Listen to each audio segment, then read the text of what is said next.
की।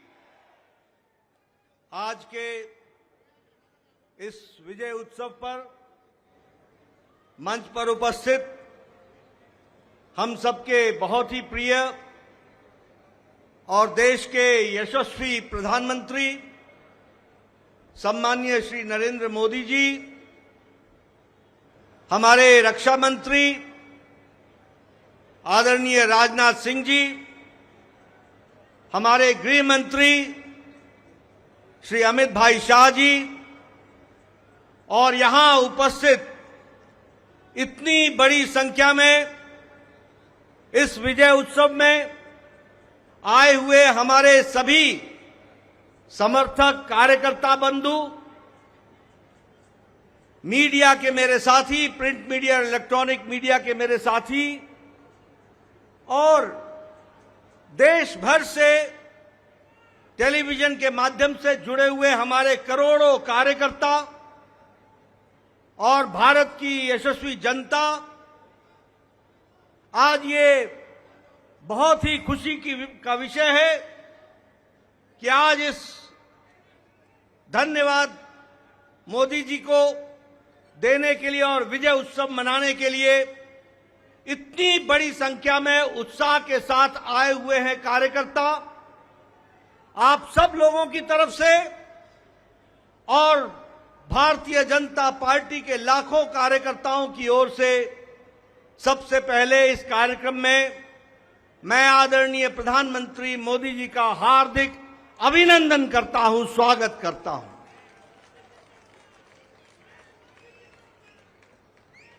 हमें सबको स्मरण है कि चाहे चुनाव की बेला हो, चाहे देश को नेतृत्व करने की बात हो और देश को समस्याओं से निकालने का, अब जिसे हम कहते हैं कि आपदा को अवसर में बदलने में आदरणीय प्रधानमंत्री मोदी जी ने हमेशा देश को, पार्टी को, देश की जनता को फ्रंट से लीड किया है। ऐसे हमारे यशस्वी प्रधानमंत्री जी का मैं अभिनंदन करता हूं, स्वागत करता हूं।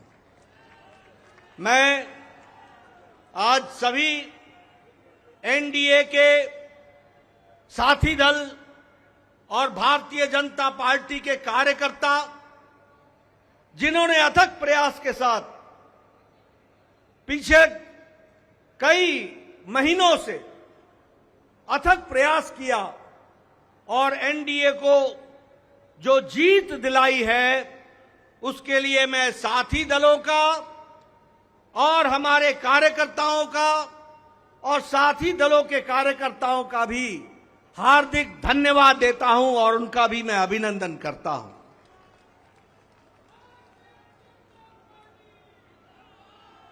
मैं भारतीय जनता पार्टी की ओर से देश के करोड़ों हमारे देशवासियों को, जो प्रधानमंत्री मोदी जी के नेतृत्व में विश्वास करते हुए एक ऐतिहासिक पल, एक ऐतिहासिक घड़ी के चश्मदीद गवाह बनने का हम सबको सौभाग्य दिया, ऐसे हमारे मतदाता बंधु, जिन्होंने भारतीय जनता पार्टी और एनडीए को अपना आशीर्वाद दिया और प्रधानमंत्री मोदी जी के नेतृत्व को आगे बढ़ाने का काम किया, ऐसे करोड़ों करोड़ों देशवासियों को मैं पार्टी की ओर से बहुत बहुत धन्यवाद देता हूं। हम जानते हैं देश ने एक नई करवट राजनीति में ली और एक नया इतिहास रचा है 2014 के पश्चात। हम जानते हैं कि 2014 के बाद मोदी जी के नेतृत्व में एक मजबूत सरकार बनकर के आई, मजबूत सरकार, और हमने देखा कि इस मजबूत सरकार को 2019 में फिर से भारत की जनता का आशीर्वाद मिला और देश के चाहे कोई आपदा आई, चाहे समस्याएं आई, चाहे गरीबों के उत्थान के विषय थे, प्रधानमंत्री मोदी जी की नीतियों को फिर से 2024 में आशीर्वाद देते हुए इस ऐतिहासिक घड़ी को हम देख रहे हैं। जब प्रधानमंत्री मोदी जी तीसरी बार लगातार प्रधानमंत्री बन रहे हैं, इस बात को भी हमने देखा, ये भी इसके अभी हम साक्षी हैं। मित्रों,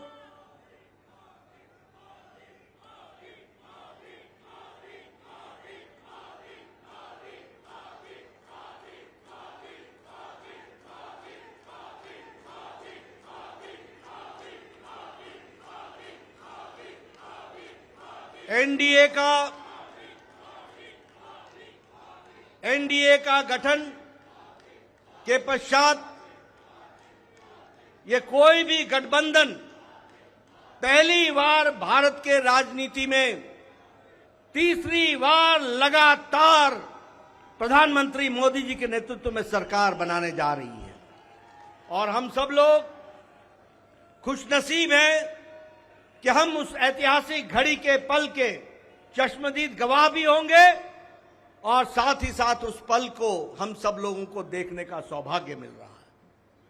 मैं यहां ये भी बताना चाहता हूं कि जो लोग देश हित के लिए काम करते हैं, उन्हें चुनौतियां भी आती हैं और उन चुनौतियों को बखूबी लड़ करके देश प्रथम, देश को आगे बढ़ाना है, देश को आगे ले जाना है, इस कार्य के लिए आगे बढ़ते हैं।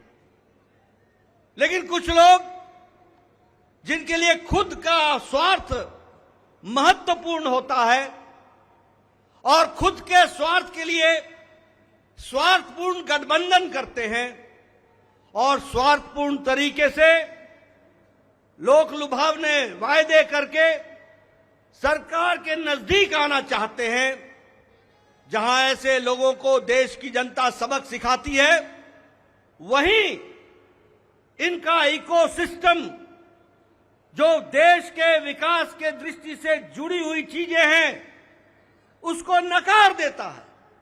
बड़े बड़े राजनीतिक घटनाओं को दुनिया के सामने, देश के सामने उसको गलत तरीके से रखने का प्रयास करता है।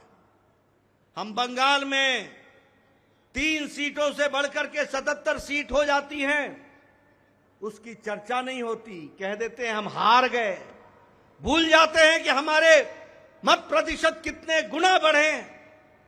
और आज ही उड़ीसा में विशुद्ध पहली बार भारतीय जनता पार्टी की सरकार बन रही है, मोदी जी के नेतृत्व में। विशुद्ध भारतीय जनता पार्टी की सरकार मोदी जी के नेतृत्व में और उनके कुशल नेतृत्व के कारण वहां बन रही है।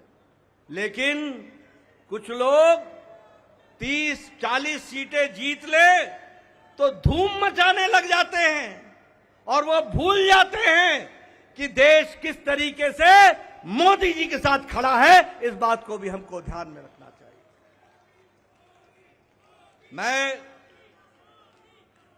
आज के दिन प्रधानमंत्री जी को इस बात के लिए भी धन्यवाद देना चाहता हूं कि आपके नेतृत्व में नॉर्थ ईस्ट में हमने एक एक प्रदेश में अपना झंडा, एनडीए का झंडा गाड़ा। और आज मुझे खुशी होती है आपके साथ ये चर्चा करते हुए कि अरुणाचल प्रदेश में लगातार मोदी जी के नेतृत्व में तीसरी बार हमारी सरकार बन रही है, तीसरी बार सरकार। उड़ीसा में हमने 80 सीटें जीती हैं, 40% हमारा मत प्रतिशत रहा है और उसी तरीके से लोकसभा में भी एक तरफा फैसला लोगों ने भारतीय जनता पार्टी और एनडीए के पक्ष में दिया है। मैं आपके साथ इस बात की भी चर्चा करना चाहता हूं कि आंध्र प्रदेश में हमारे अलायंस पार्टनर के साथ वहां भी एनडीए की सरकार बन रही है। इस तरीके से परिवर्तन हुआ है। मित्रों, केरल में भारतीय जनता पार्टी ने अपना खाता खोला है, जहां हम कहीं दूर दूर तक नहीं दिखते थे, दूर दूर तक नहीं दिखते थे, उस केरल में कमल खिला है और वहां भी एनडीए की उपस्थिति हो गई है। इसको भी हमको ध्यान में रखना चाहिए। हमारे वोट शेयर बढ़े हैं, हमारे प्रदेशों में वोट का शेयर भी बढ़ा है। और इसके साथ साथ मैं एक बात और कहना चाहता हूं, 2014 में यह बहुत ही ऐतिहासिक घटना घटी थी कि एक गरीब मां का बेटा भारत का प्रधानमंत्री बने थे और वो भारत की गुर्बत और भारत के अंदर रहने वाले गरीब लोगों की दुख उसको उन्होंने आत्मसात किया था। वो जानते थे गरीबी क्या है, वो जानते थे कि गरीबों का नेतृत्व करने की क्या आवश्यकता है, वह जानते थे कि देश को किस तरीके से आगे बढ़ाना है। और मुझे याद है कि 2014 में जब एनडीए की सरकार बनी तो आपने उस समय कहा था, मेरी सरकार गांव को, गरीब को, वंचित को, पीड़ित को, शोषित को, दलित को, महिला को, युवा को, किसान को समर्पित रहेगी और उनके विकास के लिए हम काम करेंगे। आज हम गौरव के साथ कह सकते हैं कि आज आयुष्मान भारत में 50 करोड़ लोगों को दुनिया का सबसे बड़ा हेल्थ कवरेज मिल रहा है और उनकी चिंता हुई है तो आदरणीय प्रधानमंत्री मोदी जी के नेतृत्व में हुई है। और आगे 30 में इस देश का कोई भी नागरिक जो 70 साल से ऊपर का होगा उसको भी आयुष्मान भारत का कार्यक्रम से जोड़ा जाएगा। इस बात को हमको ध्यान रखना। उसी तरीके से चाहे बहनों को गैस का चूल्हा पहुंचाना हो, गैस का सिलेंडर पहुंचाना हो, हर घर नल, हर घर जल, इसकी व्यवस्था करनी हो, हमारे भाइयों को, बहनों को बैंक से जोड़ना हो, ये सारे काम प्रधानमंत्री मोदी जी के नेतृत्व में हुई और गरीब की चिंता की गई, गरीब की चिंता की गई। मैं यहां यह भी कहना चाहूंगा कि जब प्रधानमंत्री जी ने 2014 में बागडोर संभाली थी तो भारत की अर्थव्यवस्था लड़खड़ा रही थी। भारत की अर्थव्यवस्था के साथ साथ बैंकिंग व्यवस्था ये बिल्कुल लड़खड़ाई हुई थी, एक तरीके से ढह गई थी। और भारत देश की अर्थव्यवस्था के साथ साथ बैंकिंग व्यवस्था जब लड़खड़ाई तो दुनिया में भी हमारी अर्थव्यवस्था की ताकत कम हुई। लेकिन प्रधानमंत्री मोदी जी के नेतृत्व में बैंकिंग व्यवस्था को मजबूती दी गई, अर्थव्यवस्था को मजबूती दी गई और बैंकिंग व्यवस्था के बारे में दुनिया ने भी सराहा कि आज भारत एक मजबूत बैंकिंग सिस्टम के साथ खड़ा है। और सबसे बड़ी बात यह है कि 2014 में हम 11वें नंबर की अर्थव्यवस्था थे, 11वें नंबर की। आज हम मोदी जी के नेतृत्व में सुदृढ़ तरीके से 5वें नंबर की अर्थव्यवस्था है। और मोदी 30 में तीसरी बार प्रधानमंत्री बन रहे हैं। भारत की अर्थव्यवस्था तीसरे नंबर की होने जा रही है, इसको भी हमको ध्यान में रखना चाहिए। प्रधानमंत्री मोदी जी के नेतृत्व में गांवों को मजबूती मिली, गरीबों को ताकत मिली, दलितों को सम्मान मिला, युवाओं की आशाएं और आकांक्षाओं को पूरा किया, महिलाओं को सम्मान दिया और किसानों को मुख्य धारा में लाने का काम किया और वंचित पीड़ित लोगों को विश्वास के साथ आगे बढ़ाने का काम किया। ये 10 साल का परिवर्तन हम सब लोगों को देखने को मिला है। मैं यहां यह भी कहना चाहता हूं कि विपक्ष नकारात्मक सोच, नेगेटिव सोच के साथ काम करता रहा। कोई भी सकारात्मक 10 साल में कोई भी सकारात्मक योगदान विपक्ष का नहीं रहा है। और मैं तो यह भी कहूंगा कि अभी भी उनको गुमान है, अभिमान है कि देश में एक ही परिवार राज करने लायक है। यानी रस्सी आपने बारंबार जलाई, रस्सी जल गई पर बल नहीं गया, इस तरीके का इनका व्यवहार रहा है। मैं यहां यह भी कहना चाहता हूं, चुनाव के दौरान इन्होंने झूठ फैलाया, इन्होंने फेक वीडियोस निकाले, जनता को बरगलाने का काम किया, गुमराह करने का काम किया, जनता को एक तरीके से झूठ बोल करके वास्तविकता से दूर रखने में कोई कसर नहीं छोड़ी। और सबसे बड़ी बात यह है कि इन्होंने चुनाव में प्रजातांत्रिक मर्यादाओं को भी ताक पर रखा। प्रधानमंत्री मोदी जी के लिए अपशब्द कहे, गालियां दी, एक बार नहीं अनेकों बार। ये विपक्ष का बौखलाहट बोलता है, ये विपक्ष की खिसियाहट बोलती है, ये विपक्ष का बारंबार हार देखने के कारण ये नतीजा हम सबको देखने को मिलता है। और ये अवसरवादी गठबंधन यह जिस तरीके से काम करता रहा है, लोगों ने इसको बारंबार खारिज किया है और 2024 में भी इनको खारिज किया, यह भी हम सबको मालूम है। ये तीसरी बार हार का सामना कर रहे हैं और उसके कारण ये बौखला गए हैं। मेरी इनको सलाह है कि आप अब अपना आत्मनिरीक्षण कीजिए, सेल्फ इंट्रोस्पेक्शन कीजिए। समय आ गया है कि बारंबार आपको भारत की जनता क्यों आपको गिरा रही है, क्यों आपका साथ नहीं दे रही है, इसका आपको इंट्रोस्पेक्शन करने की आवश्यकता है।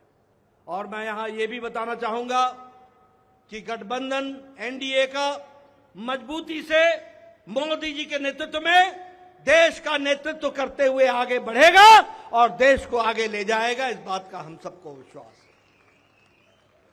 मैं यहां प्रधानमंत्री मोदी जी और आपके बीच में ज्यादा समय नहीं रहूंगा, लेकिन प्रधानमंत्री जी आपको मैं विश्वास दिलाना चाहता हूं कि एनडीए का एक एक कार्यकर्ता, हमारी पार्टी का एक एक कार्यकर्ता, जो आप हर पल, हर घड़ी, हर दिन, हर महीने, हर वर्ष पूरी ताकत के साथ देश की सेवा में जुटे हैं, मैं आपको विश्वास दिलाता हूं कि आपके नेतृत्व में एनडीए का एक एक कार्यकर्ता भारत को सामर्थ्यवान बनाने के लिए, सक्षम बनाने के लिए, आत्मनिर्भर बनाने के लिए, समृद्ध बनाने के लिए कोई कसर नहीं छोड़ेगा।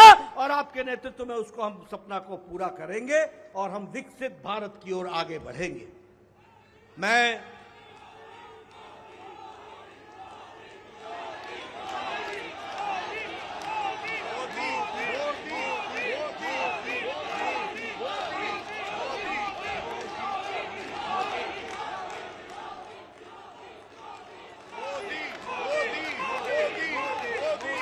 इसके पहले कि आदरणीय प्रधानमंत्री जी का हम सबको ऐसे ऐतिहासिक मौके पर मार्गदर्शन मिले, मैं उससे पहले देश के करोड़ों कार्यकर्ताओं की तरफ से, समग्र एनडीए परिवार की ओर से और देशवासियों की ओर से आदरणीय प्रधानमंत्री जी का माल्यार्पण करके, माला पहनाकर उनका स्वागत हम सब लोग करेंगे, ये मैं आपसे निवेदन करूंगा।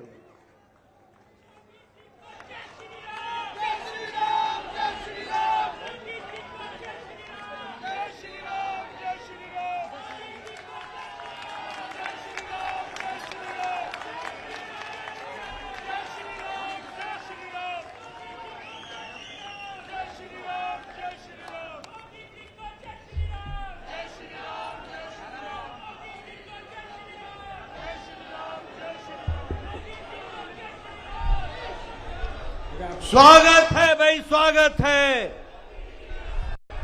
स्वागत है भाई, स्वागत है, स्वागत है भाई, स्वागत है। मैं आदरणीय प्रधानमंत्री से निवेदन करूंगा कि वो देश को संबोधित करें। आदरणीय प्रधानमंत्री।